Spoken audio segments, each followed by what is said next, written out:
take what we want, and after we take Lex Luger and the Giant, we want the gold, sucker. Hulk Hogan, we coming for you, nigga. What is up, guys? It's Will here from 3PM 151. And we're here with a video that I've always wanted to come out with.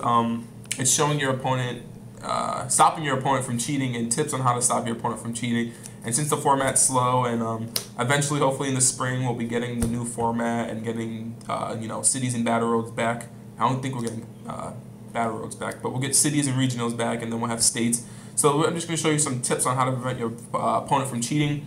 I'll have Joe as my interactive man, going to interact with me, and let's get down and show you how to stop your opponent from cheating. So in Pokemon, Magic, Yu-Gi-Oh, all these other TCG, Naruto's, Naruto's, all that good stuff, you want to get like trump cards to the top of your deck. So one thing to always watch out is to always prevent your opponent from Hindu shuffling, which is basically locking on to a top card, and then when you flip it over, there it goes to Juniper at the top of the deck.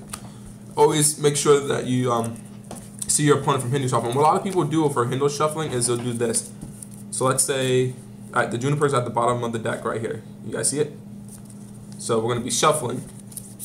So a lot of people, to trick people from Hindu shuffling, they have this lockdown card. They'll put it at the bottom of the deck, and then they'll Hindu shuffle. They'll do false cuts like this, and then they'll come out. And it looks like a little sloppy from up close, but a lot of people do it more, better. And then when you go to, draw your 7 cards, there goes the Juniper for your top 7 cards.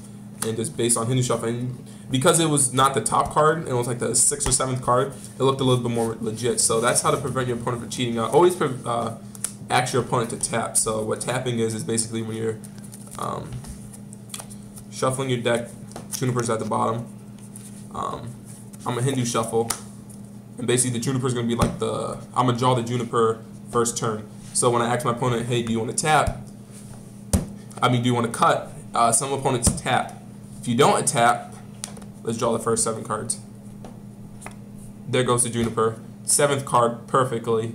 1, 2, 3, 4, 5, 6, 7, and boom, look. Though this is not a good hand because it got a mulligan. But still, the Juniper was drawn due to this point of tapping. Now, let's say your opponent decides to cut. So my opponent decides to cut. Now it's all up to the draw. The Juniper that I originally had is now at the bottom of the deck. So I go to draw, and though there's a Juniper, that was just luck. Maybe I'm a magician. There's no Juniper at the top of the deck. So that's just one way of how to prevent your opponent from cheating. Always make sure to cut your opponent's deck. Another way is watch your opponent's eyes. So if you want to come up forward and look at me, you could see that looking around, not trying to see anything, always watching the bottom card. Boom, look, I just spotted a Juniper. So now I'm going to change the way I shuffle. Always look at how your opponent shuffled. As you can see, I'm just going to show you. I start right here and then come down. As you can see, the Juniper will always stay at the bottom because of where I come shuffling. And then I can do it quick. So let's say, boom, I just messed up the Juniper shuffle. So boom, Juniper is going to be the 3rd card down. So let's say I do that, and then some people will do this. You'll see people shuffle more angle. More judges will call this out, so you don't have to worry.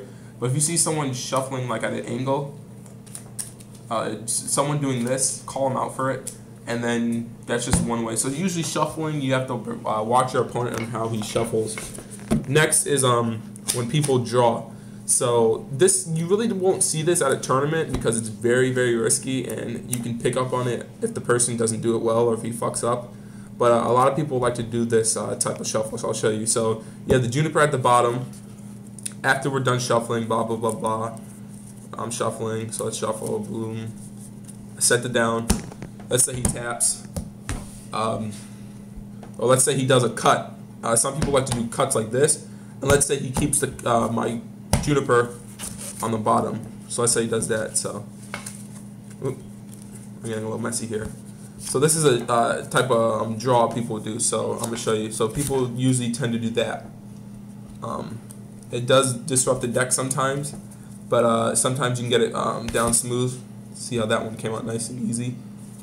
People do that sometimes during their games, and you always want to prevent that. Also, they do this usually when you get like top 4, top 8 or anytime you enter like technically like the playoffs, air quotes, of Pokemon, people tend to nick the cards. So your cards have like edges on them, and they're pretty. They get beat up a little bit from shuffling, but just in this case, I don't want to really nick the card. But you can. Some people tend to have a little bend in their cards, and then I'm just gonna do this to one sleeve. I think he has another one, and then Joseph just told me he doesn't have another sleeve. But if you can, motherfucker, I don't know if you can see it, but right there is like a little. You can see it. You can see it. It's like a little gap. So you'll be shuffling, and what people do is they'll do pinky breaks. I used to practice Magic, so when you go, let's say when I go to cut in half, you can see right there. It's very, very hard to see, but the harder it is to see for us, the easier it is to cheat. So you'll see right there, you can see all the cards are nice and straight, and there's a break. So what someone will do is they'll do a lot of people, if you see them shuffling, ruffling through their cards, what they're trying to do is find an edge, and then boom, you found the card. So it'll be, let's say it's a Landorus. So people will flick the back, boom, have the card, boom. I locked onto the Landorus right there, boom, and boom. There's actually two of them. So get that out of the way. So you got to watch out for people for doing that. They'll lock onto cards and different things, and you just gotta watch on that. And then people, what they do, they can bring it back. Then they can Hindu shuffle and just disrupt you a lot of ways. There's a lot of ways of people can cheating you with cards or how you play. One key I always tell people, we always try to tell Jamie from the European 151 this is, well, even I do it sometimes and Yosef does it a lot, is to play slow. Everybody wants to be, that pro player. So you take your hands and, you do this, your card shuffling. This is really going to start in Yu-Gi-Oh! You take your cards and you shuffle them, and you go like this, and you flip them over, and while your opponent's making his moves or you're making your moves, you start to do this. It can actually distract you, and that leaves your opponent open to cheat. As you can see, look, there's that Landorus. It leaves your opponent as a chance of way of cheating. If you're not paying attention and you're going like this, Pokemon is the one game where there's not one card out right now that you can play from your hand that will stop what your opponent's technically doing. It's not like when you had Power Spray, you could play it from your hand. There's no card in this game right now you can play from your hand during your opponent's turn. So what I usually tell people to do if they're beginners and pros, once you finish your move, take your cards and just don't touch them. You don't have to go like this or be all awkward about it, but put your cards to the side. It's not your turn, and just watch what your opponent's doing. Your opponent will either make different moves or do things that can confuse you. So don't distract yourself, which is one key thing. Also, being very clean with how you play. Always making sure that when you shuffle, you're not. It looked like I jammed those in hard, but I didn't. Jamming your cards in, leading to bad plays. Just being focused, and different ways on how to prevent your opponent from cheating. Now, Pokemon is different from Yu-Gi-Oh! With Yu-Gi-Oh!, let's say you have here's a phone. You'll have a phone, and you'll have different. Let me unlock this so you don't know what to do. Do you have the dual app on here, Joseph? Yes. Okay. I don't want this video to go too long. Let's go. All right, dual deck. This is for the Yu-Gi-Oh! People out here.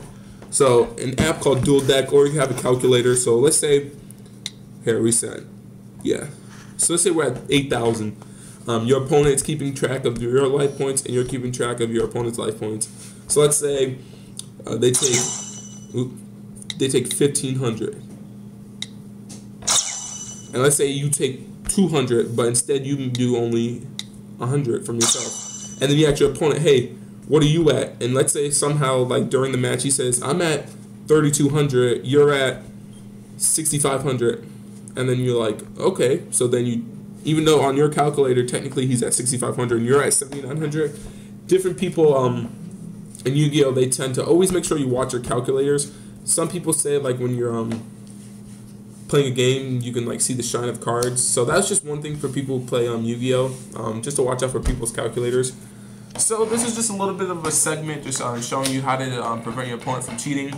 Sorry if it may seem a little boring or anything, but some of the tips can come in handy, and you do want to make sure you don't get cheated out of a win, or a lot of these regionals, you know, some people only go to them like once a time, and if you get cheated out, it could really suck. And just other, I just want to add one quick thing.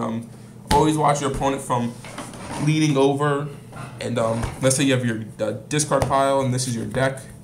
Usually they have you do this, but some people like to have their discard pile here, closer to their body. Some people lean over like, hey, what is that?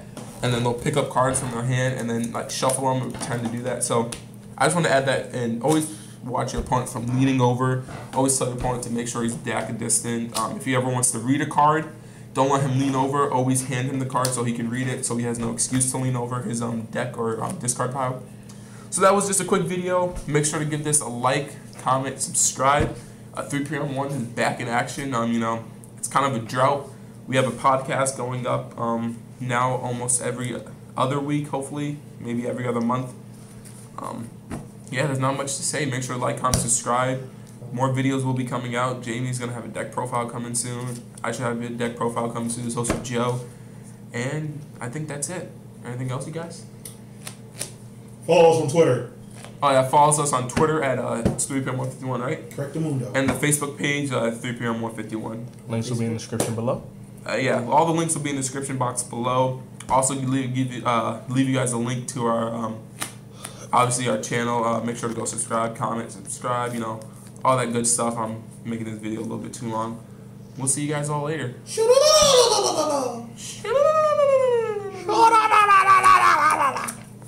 What the fuck is up with all the noise out here?